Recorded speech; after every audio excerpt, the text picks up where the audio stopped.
Israel और Hamas की जंग जब शुरू हुई थी तब शायद ही किसी ने सोचा होगा कि इजरायल को हमास और उसके लड़ाकों के अलावा अलग अलग प्रॉक्सी गुटों का भी सामना करना पड़ेगा।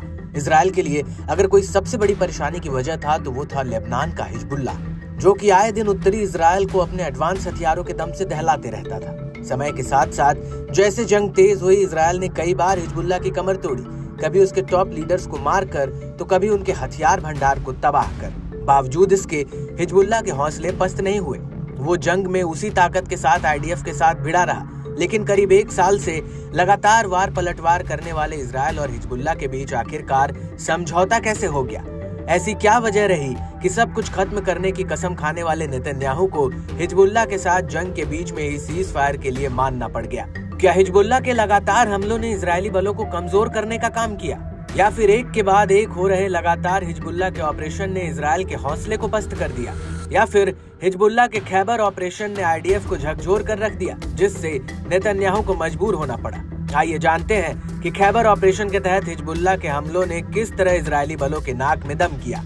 ये दावा कई रिपोर्ट्स में किया जा रहा है कि हिजबुल्ला के लड़ाके युद्ध के मैदान में अपनी ताकत और युद्ध की कुशल रणनीति का प्रदर्शन दिखाने में कामयाब रहे हैं। जी हाँ, क्योंकि बीते कुछ महीनों में जिस तरह से हिजबुल्ला ने इजरायल पर हमले किए, उससे ये बात साफ हो गई थी कि आईडीएफ अब दो फ्रंट पर जंग लड़ने में कहीं न कहीं पिछड़ रही है, क्योंकि खुद उसके सैनिक अब युद्ध नहीं करना चाहते थे। दरअसल हिजबुल्ला के हमलों में अचानक से इजाफा तब हुआ जब उसके अलग अलग टॉप कमांडरों को इजरायल ने निशाना बनाया, खास करके हसन नसरल्लाह को, जिससे बौखलाए हिजबुल्ला ने फिर अपनी पूरी ताकत के साथ इजरायल के साथ जंग में सीधे कूद गया, जिसमें इजरायल पर 200 से अधिक रॉकेट और ड्रोन अटैक भी हुए। उत्तरी इजरायल के अलग अलग इलाकों में हिजबुल्ला ने तबाही भी मचाई। बता दें, युद्ध विराम समझौते की घोषणा जब हुई थी, उसके तुरंत बाद ही हिजबुल्ला के ऑपरेशन रूम ने खुलासा किया कि 18 नवंबर 2024 को तेल अवीव में इजरायली वायुसेना कमांडर मेजर जनरल टॉमर बार के निजी आवास को एडवांस ड्रोन से निशाना बनाया गया था। इससे पहले अक्टूबर में हिजबुल्ला के कैसरिया में इजरायली पीएम बेंजामिन नेतन्याहू के आवास पर ड्रोन से हमला हुआ था। नेतन्याहू के आवास पर ड्रोन हमले के बाद इजरायल ने बेरूत के दक्षिणी इलाकों पर हवाई हमला करना शुरू किया, जिसमें कई लोगों की मौत हुई और काफी नुकसान हुआ। इसके जवाब में हिजबुल्ला ने नवंबर में फिर से नेतन्याहू के घर को टारगेट किया और इस बार 2 फ्लेयर बम मारकर वहां दहलाया।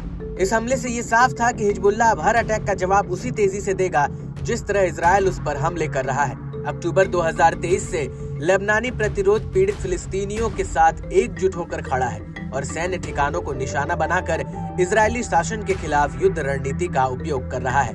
और इसी कड़ी में 1 अक्टूबर 2024 को हिजबुल्ला ने गाजा और बेरूत में नागरिकों को निशाना बनाने और इजरायली शासन द्वारा किए गए नरसंहारों के प्रतिरोध में खैबर अभियानों की शुरुआत की थी और कुख्यात इजरायली साइबर यूनिट 8200 इन अभियानों का पहला टारगेट थी, जिस पर लड़ाकों ने ताबड़तोड़ मिसाइल और ड्रोन से हमले किए थे। इसके बाद हिजबुल्ला के लड़ाकों ने कब्जे वाले हाइफा के पूर्व में नाशेर बेस को फादी 2 रॉकेटों की बौछार से निशाना बनाया, जिसमें भारी संख्या में इजरायली बलों के ऊपर हमला हुआ था।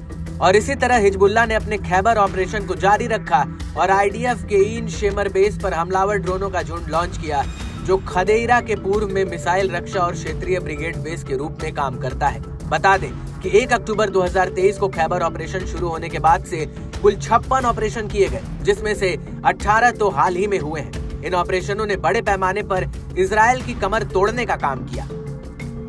हिजबुल्ला के साथ जंग में इजरायल को बड़ा नुकसान तो पहुंचा है, जिसमें आर्थिक और सैनिकों की जान जाना दोनों शामिल है। इजरायल और हिजबुल्ला के बीच संघर्ष विराम को किसी एक पक्ष की स्पष्ट जीत कहना मुश्किल है, क्योंकि ये आमतौर पर अस्थायी उपाय है जो अंतर्राष्ट्रीय दबाव और क्षेत्रीय स्थिरता बनाए रखने के प्रयासों के तहत लागू किया गया है। लेकिन इस बात से भी इनकार नहीं किया जा सकता है कि हिजबुल्ला के घातक सैन्य ऑपरेशन ने कहीं न कहीं इजरायल को सीज फायर के लिए प्रेरित किया।